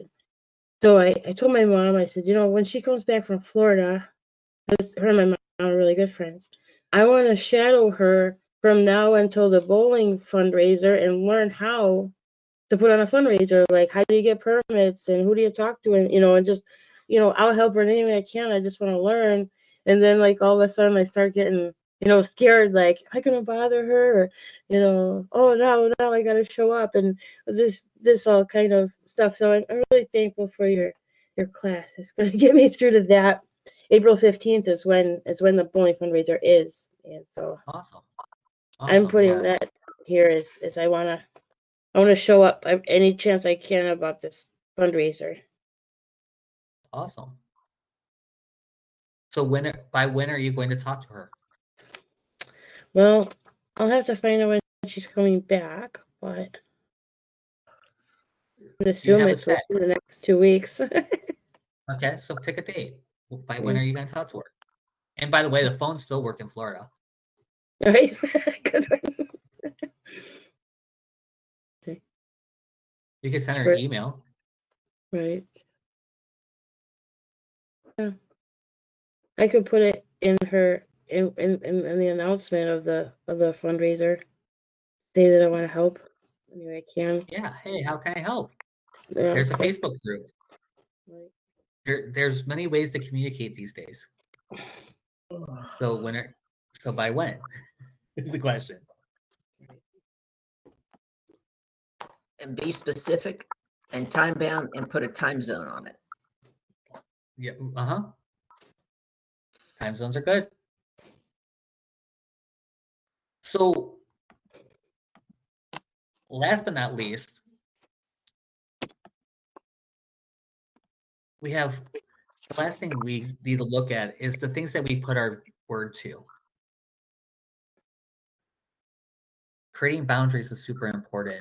And when you know who you are, what your purpose is, what movement you are standing for, what truly matters for you will help you define your boundaries, help you focus on your integrity, to control the narrative of the stories that you and others have about you. Make sense? You want me to say that again? Say it again. Just being honest. I even as I said it out loud, I was like, that did not make sense. Didn't get it. So when you know who you, so there's some things that help you create solid boundaries, right? And I normally, the funny thing is that most of them is how I start everything when I talk about who you are, right? So Carol's been through a couple different versions of a being statement or what your purpose is and things like that. But when you know those things, it helps you to create the boundaries of what you say yes to. So many people say yes to everything or say no to everything. There's the extremes, right? But you say yes, and then you realize you said yes to this person and that person and this person all on the same day. And by having boundaries, your energy doesn't get depleted, and the things that you are focusing on and the things you are moving towards all serve your greater good, and therefore the greater good of the whole universe. Because guess what? Your greater good is the greater good for the universe. Cool. So, guys, we're almost to the end. And when we actually won't get that, I'm going to send you over a survey. So if you will take a moment, I will probably create it tomorrow because it was created in this program that we no longer used. But I will send that over to you. Take a moment to fill that out and let me know what I could do to improve these workshops and what it would be, what you got from this workshop, what really helped you. And the way that you can make the most out of this work is really, if you would just imagine if you had the freedom to live the life of your dreams, create life by your own rules, fill every moment with the passion and purpose. And listen, I got it. That seems like a pipe dream. But really, the Dragonfly program is designed to empower you to live that life that you've been dreaming of. Set yourself free, just from all those excuses, to step into your power and slay. Just freaking slay. Now, not to mention, you get to raise your vibrations, create deeply fulfilling relationships with friends, lovers, and family, and live a life that's centered, authentic, and empowered. Now, we do that by changing the relationship you have. Like today, we kind of talked about changing the relationship with yourself. And I really do hope that you're coming away with it from this, with having a feeling of knowing yourself differently. It's just open to seeing yourself outside that meat suit. Now, along with that, we start to talk about the mental chatter in the program, how to help with that mental chatter, how to be more comfortable in your skin, how to really deepen the relationship you have with yourself, the connection that you have with yourself and your higher power and the higher self. We talk about how to change your relationship with your communities, all the external conversations, controlling the narrative, and creating healthy relationships. We also talk about your worldview, how to change that relationship with the world at large. Having a healthy worldview and powerful worldview can change your life. Finding this space in the world and how to deepen your impact. And then we look at your business, because really, if you're not looking at your business as a holistic part of you, because many of us are entrepreneurs, if that's not part of you and if your vision isn't clear and your platform isn't clear and your movement isn't going, then everything else starts to feel less than, right? At least in my experience. I can tell you this from experience. So what we offer is you get to have each week we have a call with our community. And so we can deepen all these things because we're all working on the same areas. We also have a secret virtual community that is off of social media, so you don't have to worry about being censored. We have some online video fundamentals that kind of go through some of the things to work on. You also get one-on-one calls with me each month, and you get discounts on, you get all of the workshops, the monthly workshops, and you get discounts on any quarterly retreat we're doing. My plan is for 4 this year. Yay! There are 4 quarters. I should do quarterly retreats, right? The great thing is it's only $250 a month, or you could pay yearly at $2,500 per year. That gives you 2 months free, and it all really starts with having a conversation with me. So you just go to trueawesomelife.com/clarity. Again, that's trueawesomelife.com/clarity. Or you can message me on Facebook. I'll give you that link. It's funny because I'm so used to having slides that normally this flashes up. And I promised myself I'm not doing any slides for any of these workshops. So I'm trying to do these differently. But yeah, it's trueawesomelife.com/clarity, and have a call with me. See if it's right. It might not be the right thing for you, but it's a way for you to, but I know that it's a way for you to deepen the work that we started here, because this is just the tip of the iceberg. As you walk out of this room, life is going to happen, and people are going to start treating you the way they treated you before you started having this conversation. And you're going to fall into, because you're humanish. We pretend we're human, right? And we go back into this meat suit. And we start thinking that, oh, we're this meat suit again, and we have this job, and we have this going on. But when we're in a community that all know better and are all working towards that higher good, it makes a real big difference. So I really want to leave you with this. If you want to work with me, great. Book a call. If you don't think it's a good fit for you right now, that's okay too. I really do love you, and I appreciate you being here. I know that this program will transform your life. But we are so much more than what we appear to be. We are creatures of infinite potential and possibility, capable of creating whatever future we can imagine. At our core, we are the embodiment of love, creativity, and boundless energy. We are the authors of our own destinies and the architects of our own experience. We are empowered with the tools to manifest our dreams and make the world a better place. We can choose to be guided by our passions, to follow our hearts, and to create a life, a joy of fulfillment. We have the power to choose how we live our lives and the power to create our own reality. We can choose to be a force of good in the world, to radiate positivity and spread kindness. We can choose to stand up for what's right and to be a voice for those who cannot speak for themselves. We can choose to live a life of purpose, to be an example of courage, of resilience. We can choose to embrace our unique gifts and talents, to give back to our communities.